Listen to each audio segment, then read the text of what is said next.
¿Qué tal, banda? Hoy nos toca hacer esta cajita. Hemos hecho las uniones a hueso, a tope, solo con resistol y prensada con los sargentos. Y ya que secó, ahora le vamos a meter en estos hoyitos unos pernos de madera de 5 centímetros de largo y media pulgada de espesor. Son precisamente estos. Tienen rayitas ahí para que fluya el resistol hacia arriba y quede bien adherido. Le ponemos resistol en la cavidad interna, lo batimos bien por la parte interna. Al perno también le ponemos en su superficie. Y la función de estos pernos es que la hacen de clavijas, es decir, de parte estructural que une las dos piezas para que resista muchísimos años.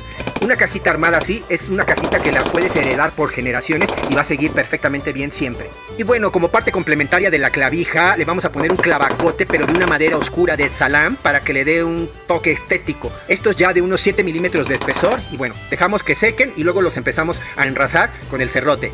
Ah, por cierto, esta cajita es para guardar unas monedas y tiene una cerradura con llave y al final el acabado va a ser con un aceite danés en 2 manos y suavizado a trapo para que quede así lo más natural posible la madera. Bueno, aquí ya les dejo el resto del proceso en solo imágenes descriptivas con musiquita, ya saben.